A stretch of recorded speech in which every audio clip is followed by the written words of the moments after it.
Good afternoon, everyone, and welcome to another webinar. Today's topic is modern landfills, understanding the science behind best practice design, construction, and operation. Today, I'm joined by Andrew Green, who is a senior associate at Peter J Ramsay Associates. I'd first like to begin by acknowledging that we conduct our work across this great land, and for that privilege, we would like to thank the traditional owners. Auditor respectfully acknowledges the Boon people of the Kulin Nation, where we are located today, and we pay our respects to the elders, both past and present. Andrew Green, our presenter, is an environmental scientist with over 17 years of experience in landfill design, construction, closure, and aftercare. He's recently been appointed as an environmental auditor under the Victorian Environment Protection Act 2017. He has expertise in environmental auditing, contaminated land assessment, and waste management. Andrew is based in Melbourne and has worked on projects across Australia and the South Pacific, and is passionate about sustainability and environmental protection. As usual, we run a Q&A session at the end of the presentation. Please put forward your questions or any queries you have as they arise, and post them in the Q&A tab. We'll try and get through as many as we can after the presentation, and any that we can't get through in the presentation, we'll take on notice and hopefully get you answers after the presentation. I'll now pass over to Andrew, who will begin the presentation. Thanks, Andrew. Thank you, Ruben. Ruben cannot share my screen, so I might just get you to go to the next slide. Can you try that one? There we go. Yep. Right, you can see those slides.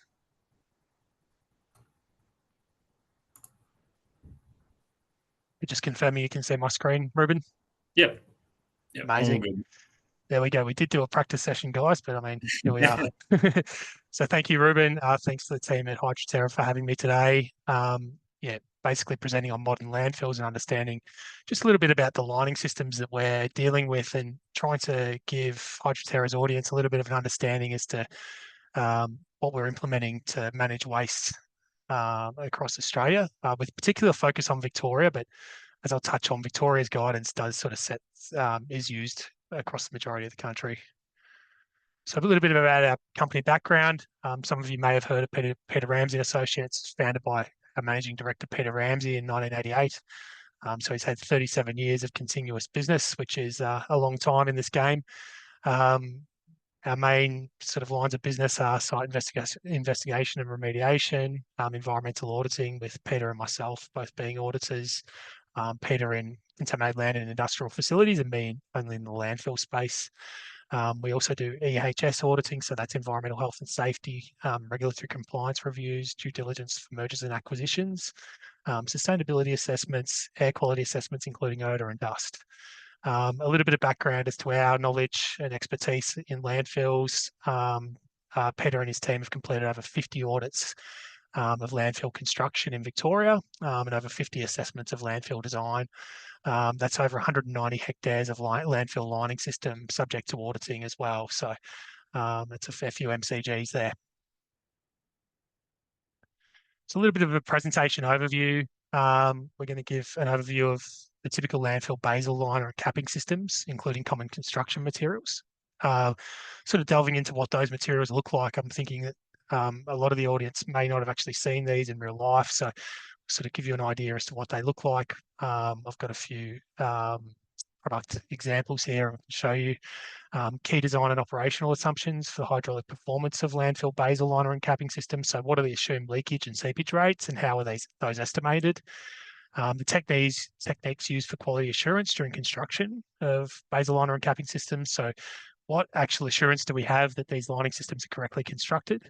And then monitoring of performance. So, how does environmental monitoring translate to lining system performance? We'll look at, some of the risks posed by these modern landfills and how monitoring relates to those.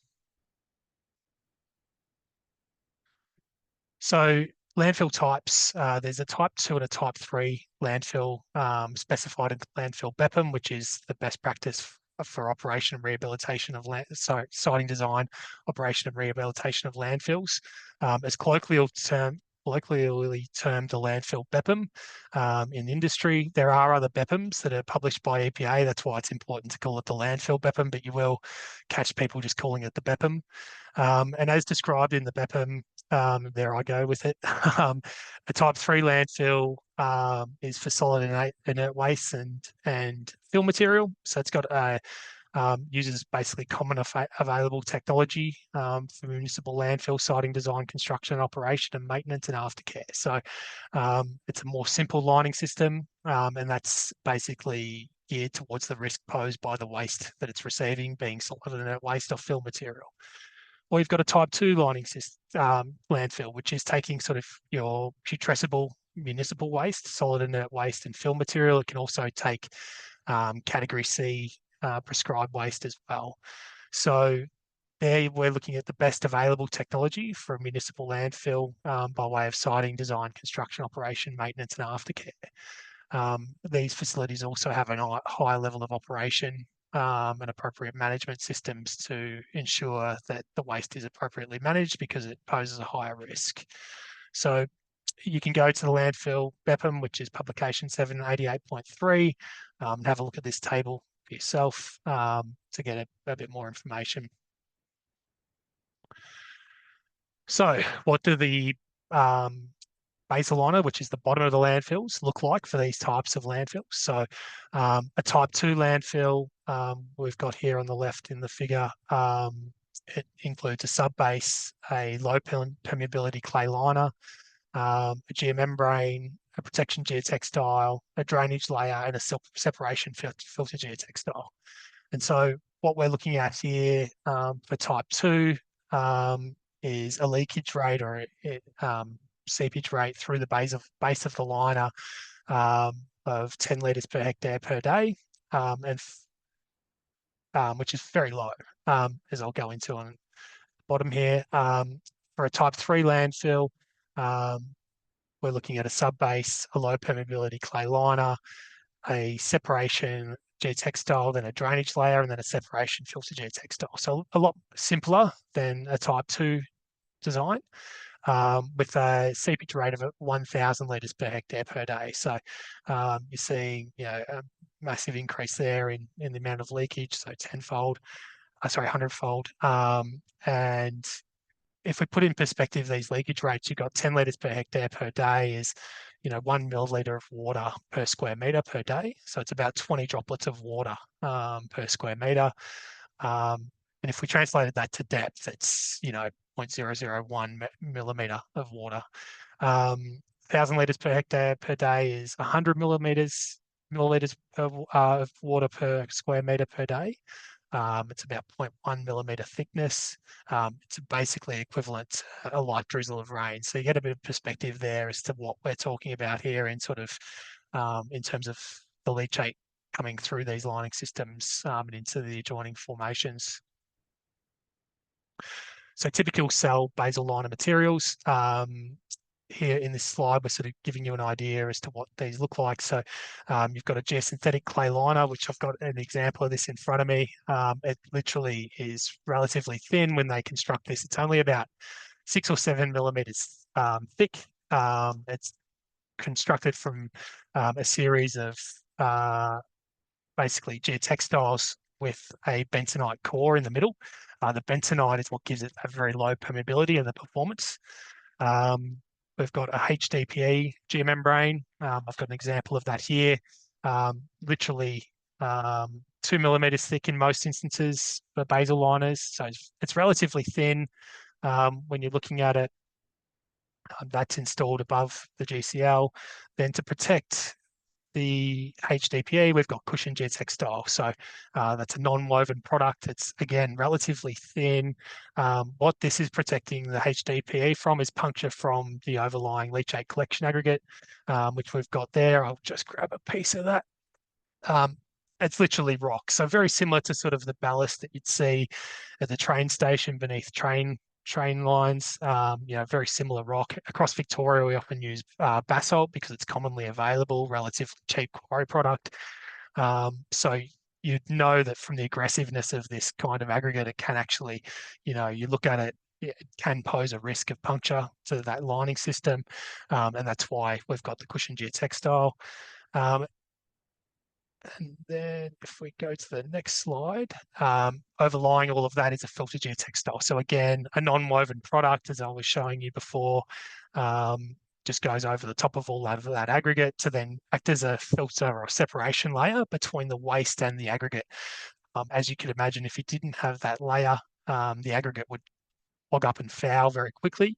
It would basically bring the leachate collection system, it would basically make it not function as intended, which is for leachate to convey as fast as it can to the leachate collection sump in the cell. So how are cell basal liner seepage rates estimated? So for type 3 landfills, we can use a simple Darcy's law equation. It's a fundamental principle describing fluid flow through porous media such as soil and rock. I won't go into Darcy's law or who explicitly Darcy was, but he was an engineer. The law is named after him. You can Google him. But Darcy's law is Q equals K by I by A for a simple steady flow or steady state flow condition. It's where volumetric flow Q is proportional to the hydraulic gradient I and the cross-sectional area A, and also incorporates the hydraulic conductivity K of the material. So for type 3 landfills, where we're after 1,000 litres per hectare per day, it's based on the assumption of a 1 metre thick low permeability clay liner of 1 by 10 to the minus 9 metres per second permeability. So that's 0.09 millimeters per day in terms of the speed at which the permeate's moving through the clay. So it's about the thickness of a sheet of paper per day of sort of movement of the liquid through the media. And with a head of 0.3 assumed. So there was one of the early bird questions around why do we assume 0.3 head of leachate in a lining system, and it's for this reason. So if you put 0.3 head into Darcy's law, you'll arrive at a leakage rate of approximately 1,000 litres per hectare per day on the basis of that theoretical head of leachate. And that's why we then use 0.3 across the basal liners for the leachate drainage aggregate layer thickness. And it's why we try and maintain leachate at 0.3 in the lowest level of the lining system, for which a lot of you, any license holders that are joining today will have in their license and be aware of. The type 2 landfill lining systems, defects in the HDPE or the geomembrane, whatever it may be, typically it'll be a high density polyethylene geomembrane. They're what basically govern the seepage rate through the lining system or the leakage rate. So it's on the basis that a geomembrane is effectively impermeable to liquids. So you will have sort of vapor come through, but you can all appreciate from at home, you've got a HDPE container in your shed that might have fuel or something in it. It doesn't leak liquid. Where the leakage rate comes from is defects. So I'll get into that later in the presentation. But there's many formulas and software available to estimate that. I'm not going to go into the details. You can jump on Google and check them out. But just be aware that there are those formulas. You'll find them in the backs of design reports and talked about by landfill in landfill design. The estimated leakage rate from those formulas and the software can often be a lot lower than 10 litres per hectare per day, which is the BPEM requirement. And the reason for that is that, it's all on the assumption of the amount of defects you've got in your lining system that you put in as your input for that, for your formulas or your equations or the software if you're using it. The calculations and the models that you're using that any designer uses should always take into consideration wrinkles in the geomembrane. So that's well established in the literature that after you construct a lining system, there will be some wrinkles present. So that's where basically the HDPE isn't in intimate contact with the underlying subgrade. And if you had a defect on that wrinkle, you're effectively irrigating the leachate through that wrinkle. So then it translates therefore to a higher seepage rate in that area of the lining system. So I guess something for anyone in the room that's looking at calculations done by designers, you should be asking the question as to whether or not it's not only just defects in the liner, it's whether or not those defects are occurring on a wrinkle. Also has an impact on the seepage or leakage rate through the base of the liner. Typical capping system. So the landfill BPEM specifies an infiltration rate for the capping system of 7.5 litres per hectare per day for a type 2 landfill and 750 litres per hectare per day for a type 3 landfill. So that infiltration rate is based on 75% of the estimated leakage rate through the basal liner. So we went through that in the earlier slides. Basically what you want to see is less storm water coming through the capping system than what's going out of the lining system in the base of the landfill. Otherwise, over time, the landfill will fill up with water, theoretically. So that's what is described in the landfill BPEM as the bathtub effect. So if you literally control F for bathtub in the BPEM, you'll find it described. That's literally why that's the reasoning as to why we're going for that 75% leakage rate or infiltration rate, sorry. Here we've just shown you a couple of examples of a type 2 landfill capping system. So you've often got a low permeability clay of at least 0.6 meters. That's often, constructed on earthen cover. So most license holders in the room would be aware that, your earthen covers, so your permanent earthen covers would comprise typically a clay material, typically at least 0.3 meters thick. So you put your clay layer onto that, a geomembrane, which is often a linear low density polyethylene, which has different properties to high density polyethylene. It's stretchier. So if you imagine your shopping bags that you get from, a department store or Coles, and how they're really stretchy, you can sort of pull them apart until they break, but they're often made out of LLDPE. So the characteristics of that polymer are that it stretches, and you want that on a capping system because the capping system can be subject to settlement or deformation over time. And so what you want there is that geomembrane can sort of move and settle with the lining system and not be subject to break, rupture or failure. Over that, you may have a drainage layer.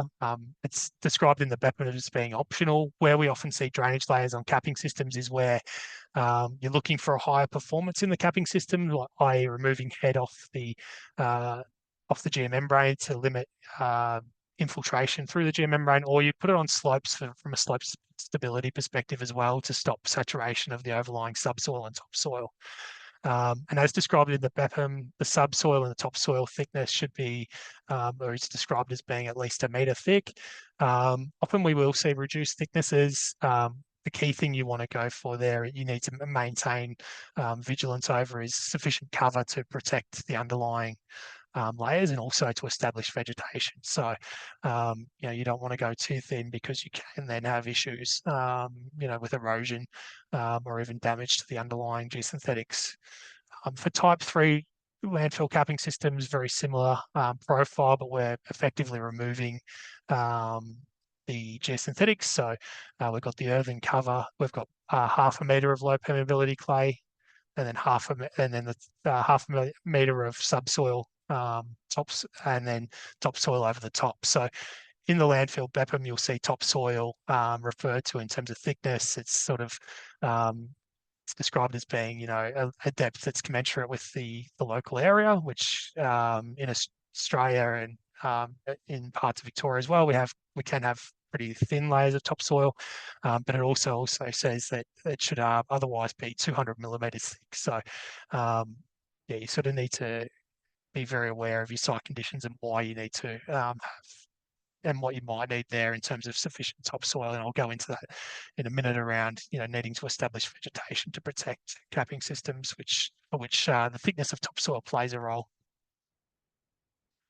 So these capping system materials, very similar again. You got the cover soil there, which is often earthen, low permeability material. You've got geosynthetic clay liner, which is the same as what I was showing you for the basal liner there. Linear low density polyethylene geomembrane. I've got an example of it here.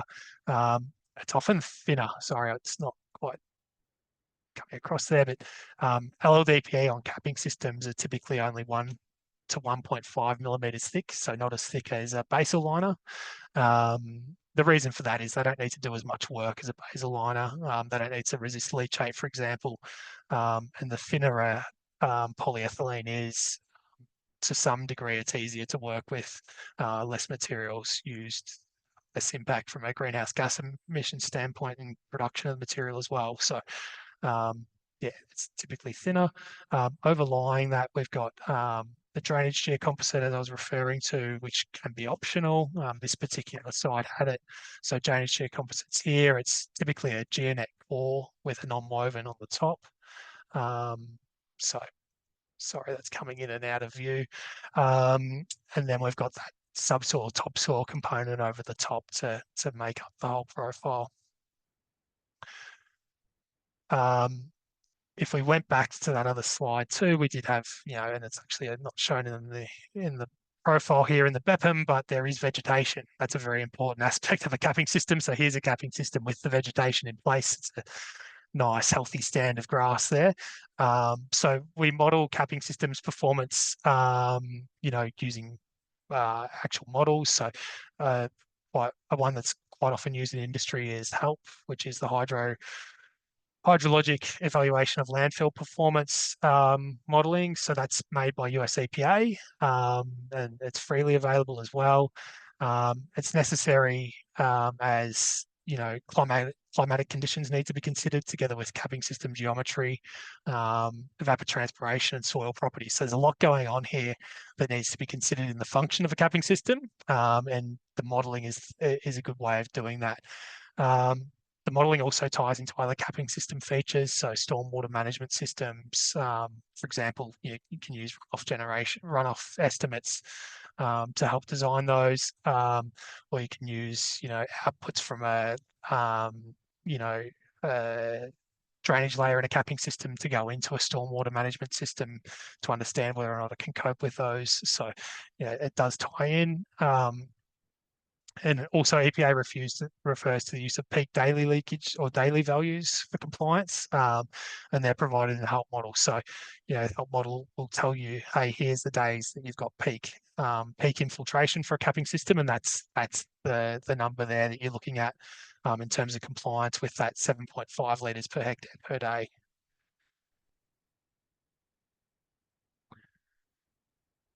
So as we're sort of referring to there in terms of some of these equations and whatnot we're using, the quality assurance and quality control sort of governs the performance of these capping systems and basal liners. So good quality assurance and quality control is necessary to achieve that design performance. So this all comes from the start. In actual fact, it comes from even the way that the designer sort of specifies materials, but the supply and construction of these really does have a big impact on their performance. So it's a sort of make or break, if you will. So the quality construction materials and their installation is a key aspect. Remembering that as I said before, the defects in the material affect their performance, particularly for type 2 capping and basal liner systems. Quality control is checking the product materials, and quality assurance is checking the processes and procedures associated with their installation, just to give a bit of an explanation there.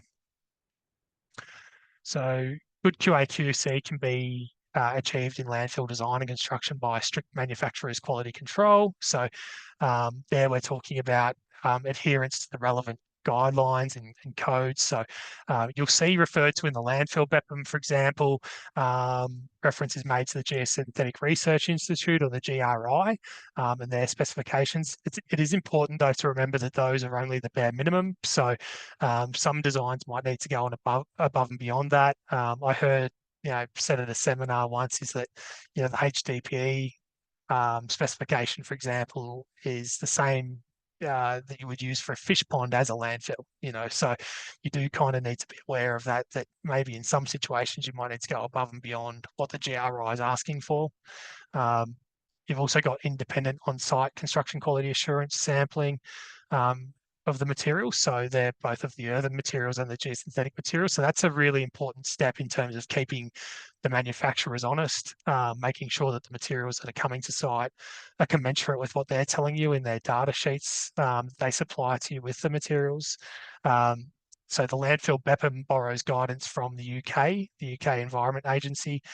We've sort of built on those guidelines, and other jurisdictions are building on the BPEM now. So you'll find more prescriptive guidance, for example, in the New South Wales landfill guidelines than even what's in the BPEM now. I guess remembering that the BPEM was last revised in 2015, but I'm sure that we'll be looking at sort of revised guidance in that respect in the upcoming iterations of the BPEM as EPA works on it.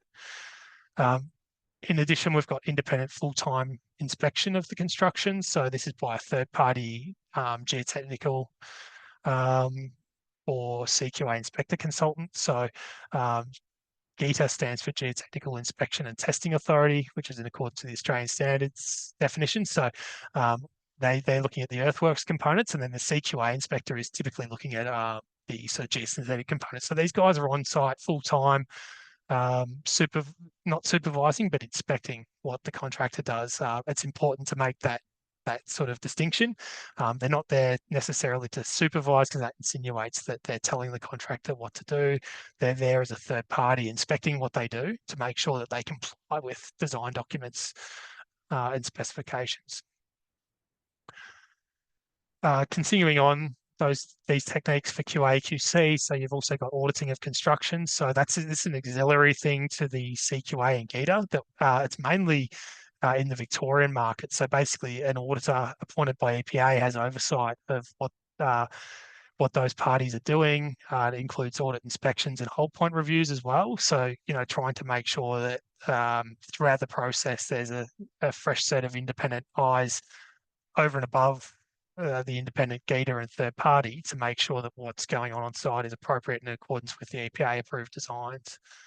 You've got CQA testing of the lining systems as they go in. So it's important to note that all of these materials I'm holding up come on rolls of material. So they're made by the manufacturer on big production lines. They're spooled onto rolls and delivered to site, and they have to then be joined on site. So the CQA inspectors there, checking that the material gets put down appropriately, joined appropriately.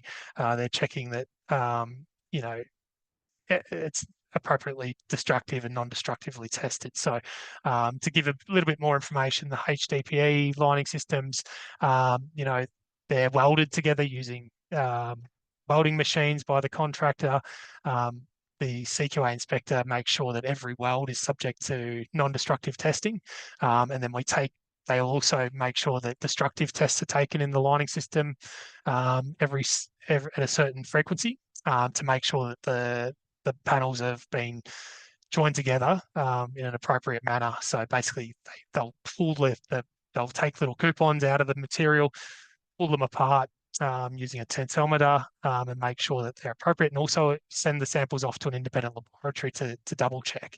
And if they find any faults, then or failures in the welding, there's procedures then to chase out those failures. So you can sort of appreciate that there's a fair bit that goes into making sure that it's appropriate.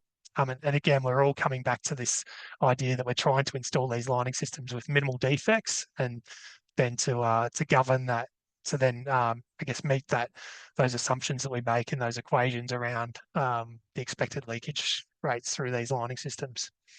In modern landfilling now, we're doing liner integrity surveys, so they're in accordance with ASTM standards. So that's American Society for the Testing of Materials. May have that wrong, but you can look that up. If you look into the BPEM for liner integrity survey, you'll find a bit more information. They're also sometimes referred to as leak detection surveys as well.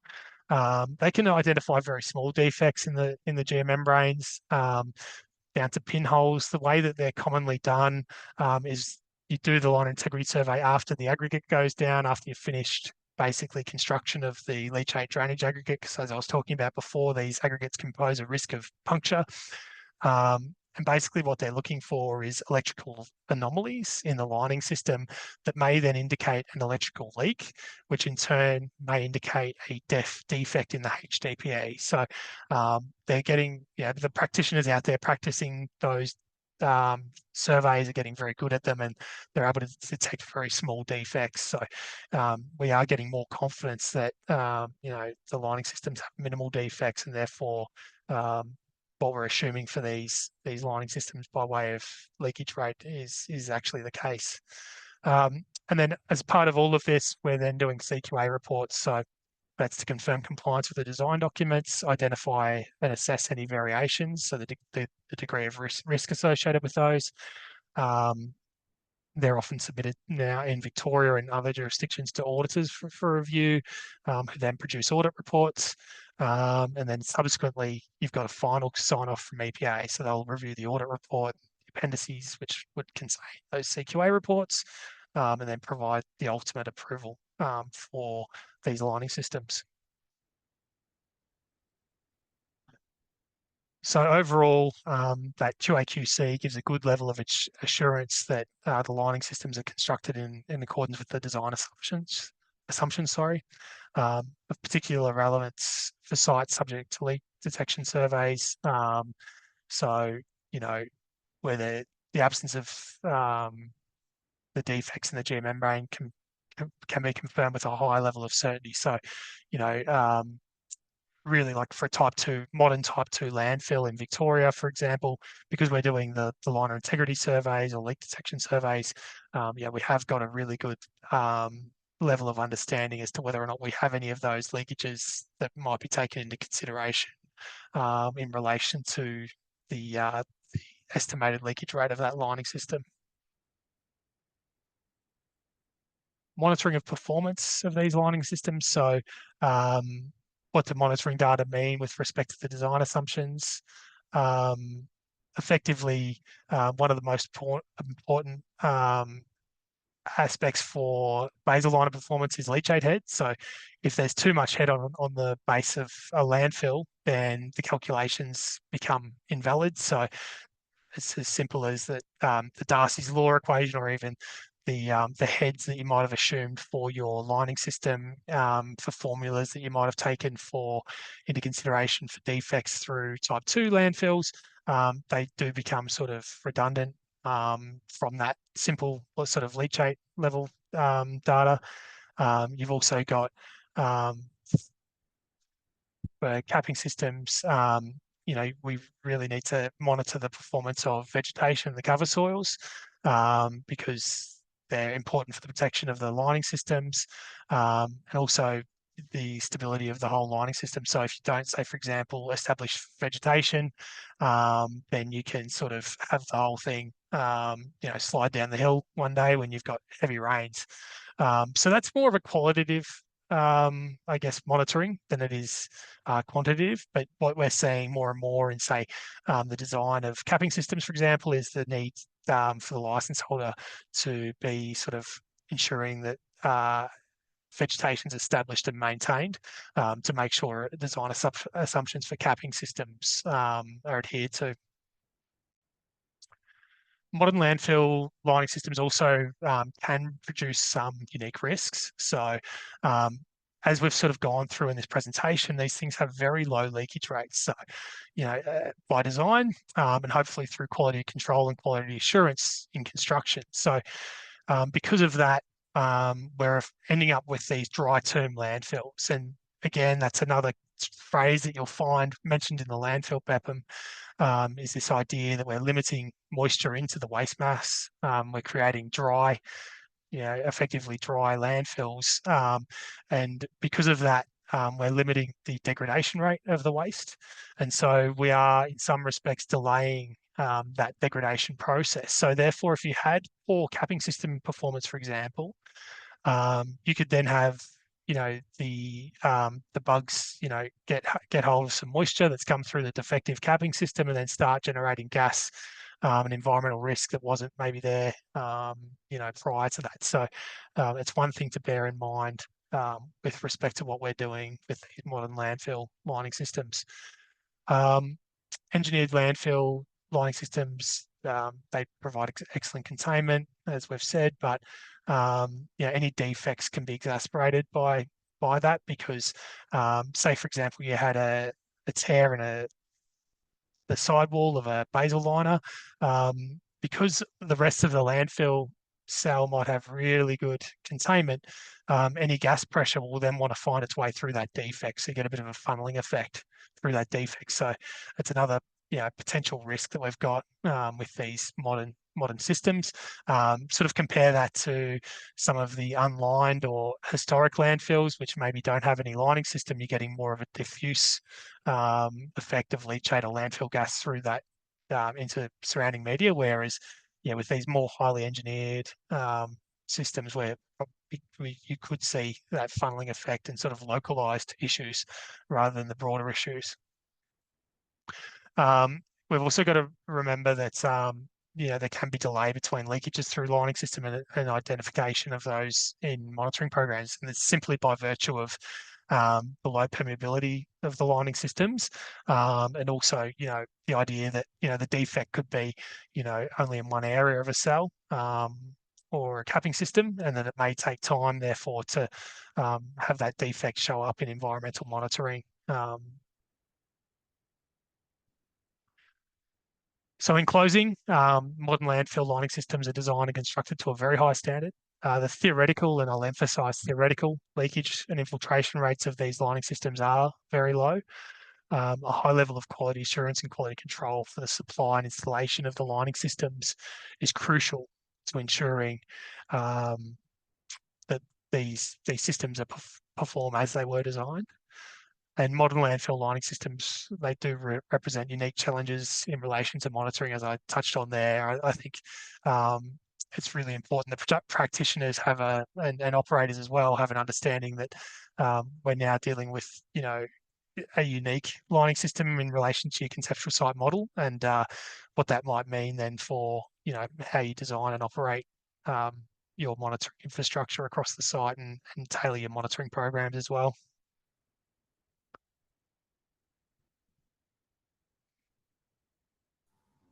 Ruben, I will stop sharing. Cheers. Thanks for that, Andrew. Thanks for the great presentation. We'll move along to the Q&A portion. I'll just share my screen now as well. There we go. Can you see that, Andrew? I cannot. You cannot?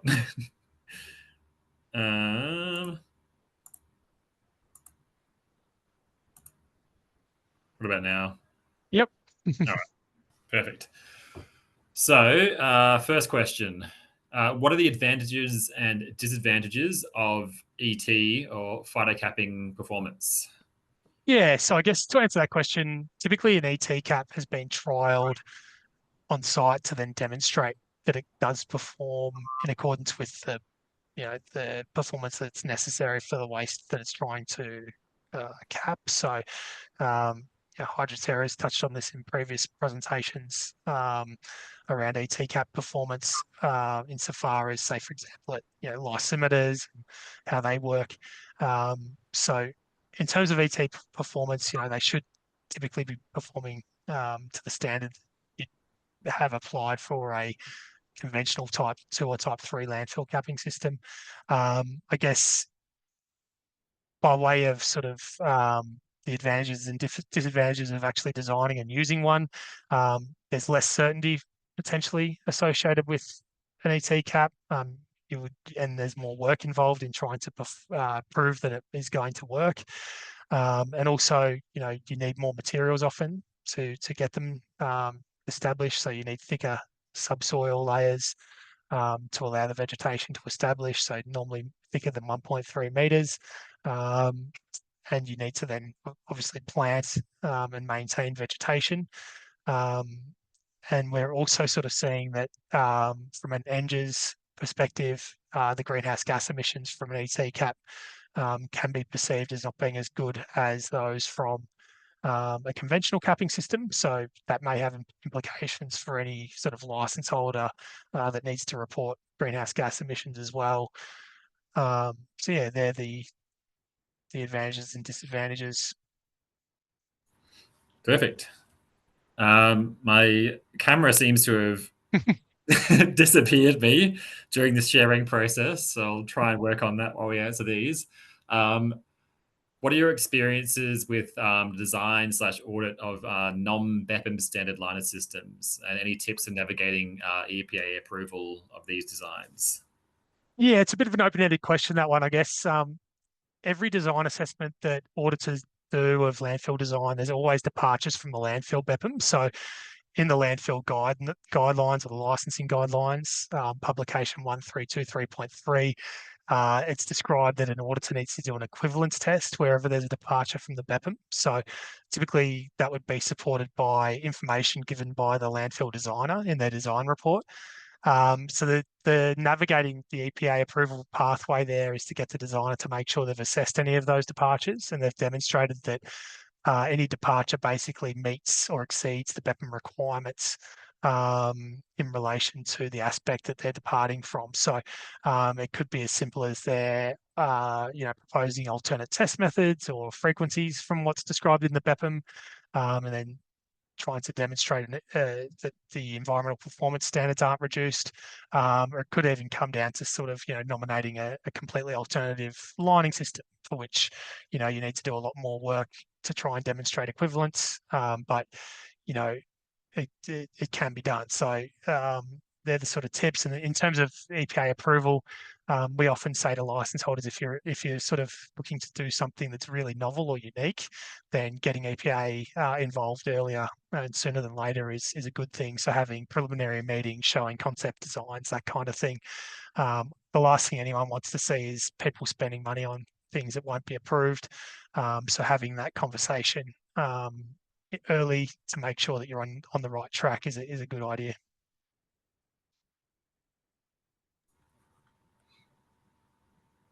Great. All right, I've got my video back, which is good. Come back from lunch. How does the landfill BPEM apply to on-site containment cells, for example, for PFAS contaminated soils? Yeah, it's a unique question, this one. So EPA has guidance on on-site containment of soil. So in their permissionings framework, the PFAS NEMP, so the national guidance for PFAS contamination gives guidance around the containment of PFAS as well in terms of limits to concentrations and design of cells. And then obviously the BPEM gives best practice for landfill lining systems in Victoria. So I think all of them would play a part. I haven't specifically worked on any PFAS containment cells explicitly, but a lot of type 2 landfills in Victoria are allowed to receive PFAS contaminated soil to some degree. And with the update of EPA publication 1823, that now nominates concentrations, say, for example, for category C soil. For which, category C soil is often placed in type 2 landfills. So it gives a little bit of sort of, I guess, understanding as to what the regulator might expect for a lining system for those concentrations. But certainly you would be discussing this with the regulator as to what their expectations were, with sort of, I guess, reference to the guidance that I have just outlined. Yeah, it's a bit case by case. Yeah. Yeah. What is best practice design of type 2 landfills and less than ideal geology? For example, gravelly soils with no natural liner available. Yeah, so gravelly soils, I guess you'd be looking at, unique geotechnical considerations. So you definitely want to have, a good geotechnical assessment in relation to the design. And I guess harking back to the landfill BPEM, it talks about the need to have a geotechnical assessment of your subbase and to make sure that the landfills are appropriately sited with respect to geology. So that would be a consideration in relation to no liner available or clay. As we touched on in the presentation today, geosynthetic clay liners are available and often approved by EPA as an alternative to a 1 meter thick clay liner or a natural clay liner. So typically you'd use a GCL in tandem with a prepared subgrade or an engineered fill layer below it to sort of, I guess, allow you to then have that barrier layer component of your landfill cell or capping system without using a natural clay per se. Yep. Can recycled aggregates or NDCR derived from C&D waste be used in basal liner or capping construction? Yeah, so this is an interesting question. I guess as we sort of strive for a more circular economy, we're looking for these beneficial reuses. To to answer the basal liner aspect, I think, you would really need to evaluate whether or not it's allowed to be used from a EPA approval standpoint. So, would they approve it, simply by virtue of the reuse of waste in that environment? You know, the BPEM does talk about not using unsuitable subbases. So you'd really want to be making sure whether or not NDCR is suitable from a basal liner stability standpoint. Taking it a little bit step further, you'd sort of say, well, is there any inclusions in there that could pose a risk to the lining system? And then, we've seen people try and use NDCR for the leachate collection aggregate layer, which may not be a great idea, particularly from the standpoint of that NDCR, can have, say, for example, recycled concrete in it, which may be subject to attack by the leachate, break down over time, and become basically from an aggregate, to effectively a paste. So it wouldn't be a good outcome. So you really want to look at the specifics of that construction and demolition waste in relation to the use. And quite often it's very hard to sort of narrow down those specifics because you're getting a source that might be varying all the time as well. That's why we typically use quarry products, because you know what the material properties are, and that in all likelihood it's not going to vary too much, or where it does vary, you'll have a pretty good understanding as to what that variance will be. In capping construction, it could be a little bit different. You may be able to use it, say, for example, as the drainage layer, as we were referring to in the slides earlier. So there may be the opportunity there, but I guess, again, you're coming down to what the specific material properties are and whether or not, it may, change or even pose a risk to the lining system. So, for example, C&D waste could have, say, for example, reinforcement in it. Would that pose a risk to the capping system liner? Or would it break down over time and not function as a drainage layer? Yeah. And is there guidelines around like ensuring the modularization of that material for in terms of, I guess, testing frequency? Yeah.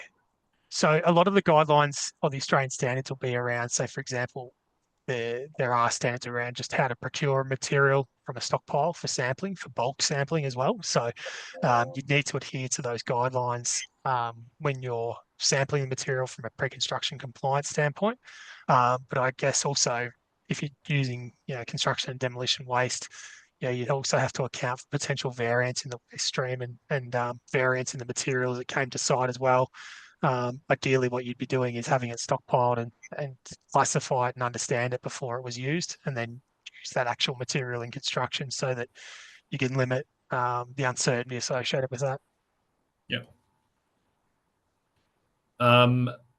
Next question. New capping systems that replace the topsoil component are being trialed. Are you aware of these, and what are your opinions? Yeah, so I guess in answering this question, I'll assume that this is sort of the new relatively new to Australia, sort of fake sort of grass or, astroturf, or what were we calling it earlier, Ruben?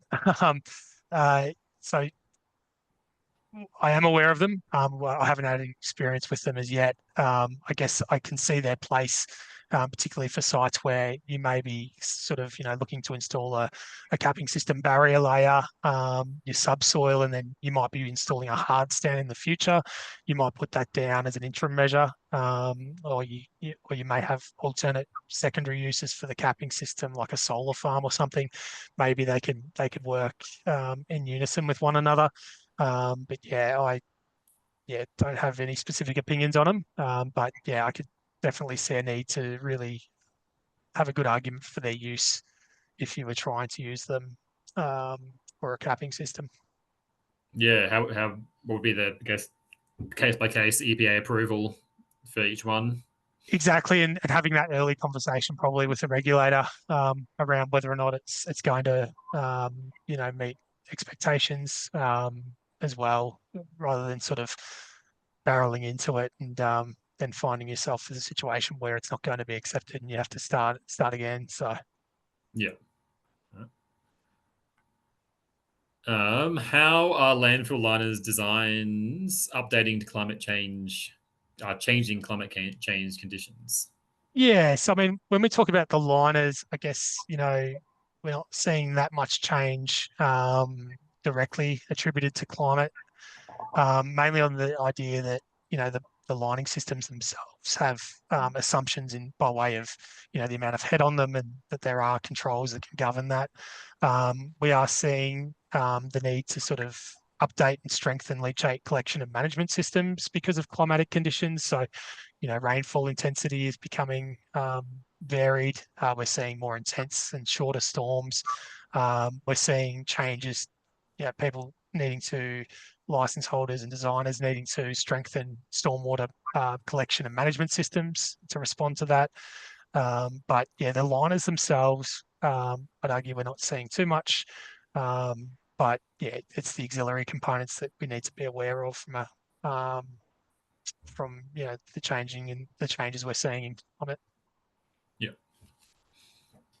How are geochemical impacts like leachate acidity and liner degradation accounted for in the landfill BPEM design?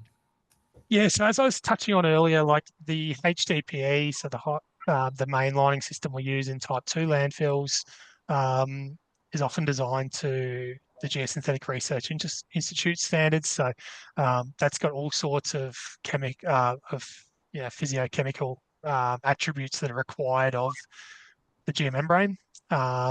So, you're looking at how it performs in various conditions to then evaluate whether or not it's going to appropriately as a liner. But so that's sort of taken into account because, say, for example, HDPE just has good chemical resistance to start with. And, I think most of the literature supports its use for municipal landfills. I think where you'd need to start asking questions is in unique situations. So where the leachate could have unique acidity, or where there's unique contaminants in leachate, or you've got unique waste streams that may pose unique risks to the liner. That's where you definitely need to take that into account and be aware that the BEPA may not, be giving you a liner that is going to be acceptable for those conditions as well. Yeah, so definitely a matter of making sure your leachate's being tested.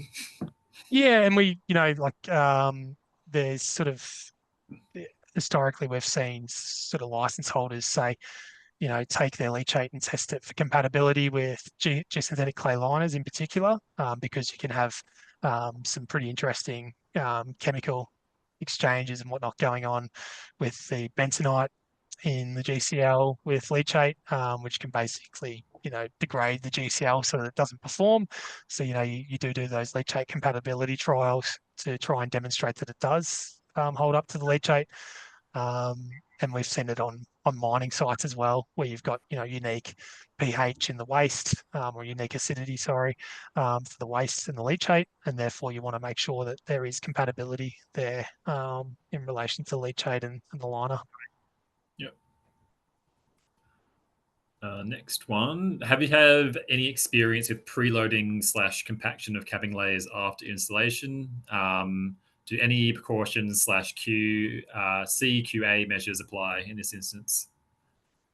Yeah, so capping systems typically, most designs are sort of designed for minimum grades. Typically, you're always designing with some grade on the capping system to make sure that you're getting um, any surface water infiltration sheds off the liner. You don't get low points and pooling, which if you went back to the previous slides, you'd sort of get an appreciation that where there's water present for a prolonged period of time, it changes the infiltration or seepage rate. So the idea is to get that water off the lining system as quickly as you can to stop that that occurring. So in relation to preloading, you could surcharge loader cap to try and fast track its settlement. You could dynamically impact it, the waste mass to try and fast track it.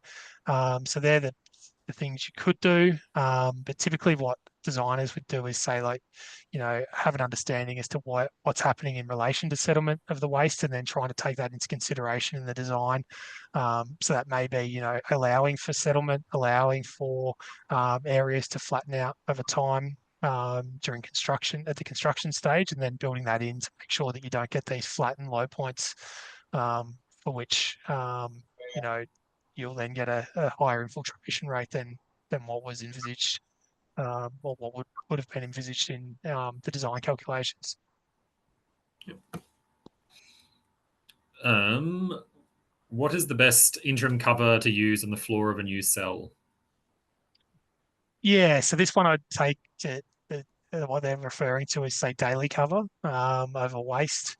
So typically daily cover comprises 300 or 150 mil, depending on your license conditions, layer thickness of low permeability material, so a clay typically. And the reason you're doing that is to make sure it doesn't blow away, make sure that it's suitable for controlling odor and dust, and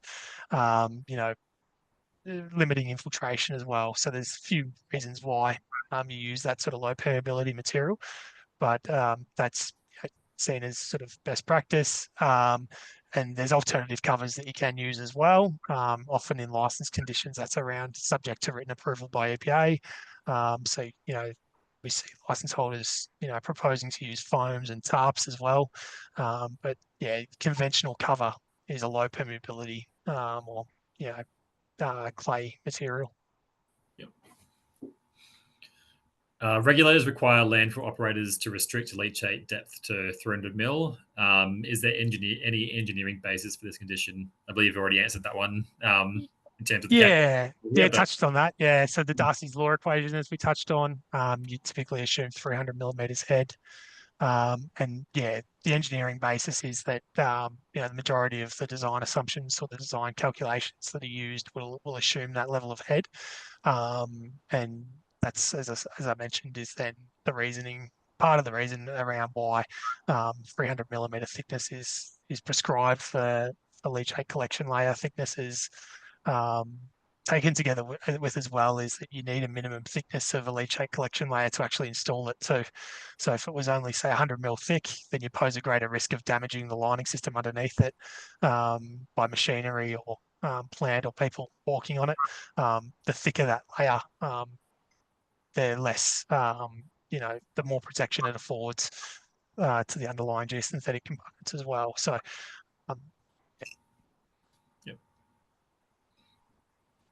last one of the early birds. So how does each site inform the decision on materials to use and overall lining and capping system selection?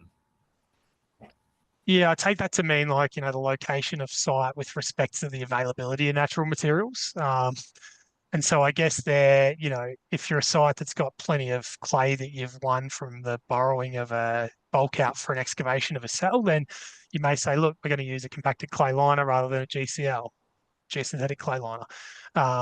You may say, okay, we've got so much overburden on this site, we're going to go for an ET capping system rather than a typical type 2 landfill capping system using geosynthetics. So yeah, the site location, can inform it mainly on the basis of the availability of materials. You may also have, the sort of the location of the site in relation to climate. They also govern the materials. So if you're in a wet environment where, ET caps, aren't necessarily going to be performing at the level they may elsewhere, then you may be stuck with using conventional capping systems simply by virtue of the climate. So, there's both, I guess there's a few aspects which would dictate that. Yep. All right, we'll move on to we got 4 that were asked during the actual presentation. So we got the first one is from David. Are there any average price ranges for the different liners and capping systems, like i.e. X dollar value per meter square or hectare?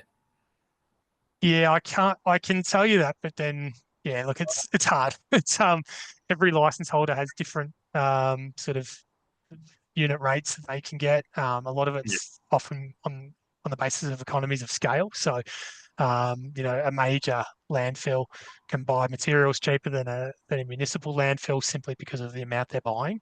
But definitely, if you just I'm not going to mention any supplier names or anything here, but if you jump onto Google, at the end of the day, these guys are selling lining systems, and they're more than happy to talk with people around, potential rates for square meter, and probably give you a guide to around, installation costs as well. And another thing to take into consideration is the CQA oversight and also wastage of material too. So, all those aspects, you either want to be talking to a landfill designer, a material supplier, or even maybe some of the installers can help as well. Yep. I've got one from Ian. In cases that bore piles are planned on top of the landfill, would 1.5 millimeter LDPE lining be most suitable for the gas collection system? And would it be possible to adequately seal around the piles to prevent leakage? Yeah, it's pretty unique, that question. Um, Yeah. so, yeah, look, I mean, in terms of lining around piles, I mean, there are conventional, lining system approaches for those kind of penetrations. So it's not unheard of. Penetrations are done all the time. The thickness of material, it really would be a site-specific issue. So it'd be up to the designer to sort of determine, okay, from the site specifics, how you're going to do this. The piles in themselves, are quite unique. It's a unique situation, put it that way. There's Yeah. plenty to sort of, I guess, design around. And I guess if you're in the situation where you're piling through a waste mass, to then understand, how that interfaces with lining systems, you definitely have yourself a competent landfill and civil engineer on your side. I'd take it if you're in that situation. Yep. I've got one from Petrus. How is basal liner performance monitored? Yeah, look, I mean, a good question. Um, you know,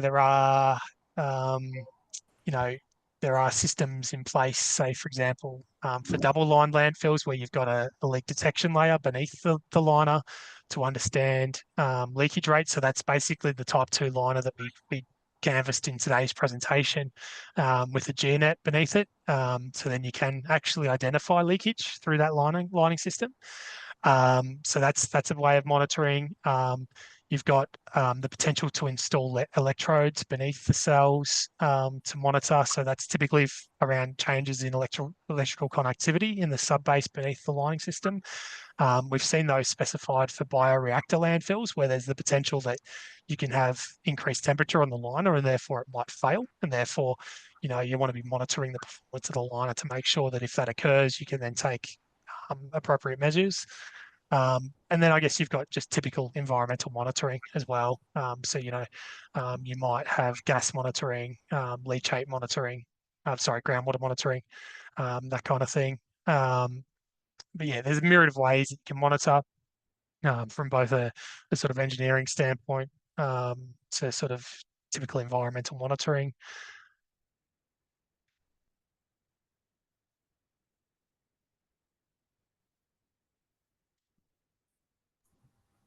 Perfect. Got one. In your experiences, are failures normally associated with design or construction issues? Yeah, look, I mean, it's one of those things where you'll often see construction issues that, in retrospect, you might say, if we thought about, this or that prior to construction, then maybe that would have happened.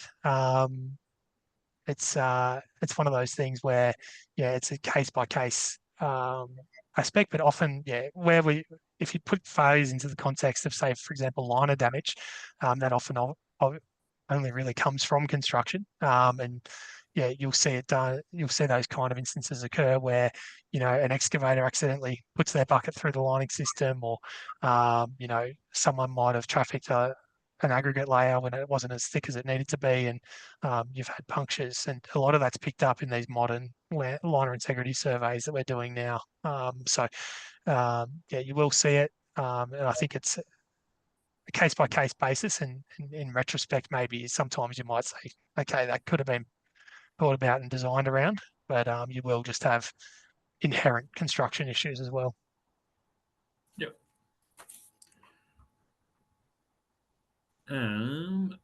Got one from Sahan. What are the minimum expected qualifications for like the CQA supervision and sign-offs?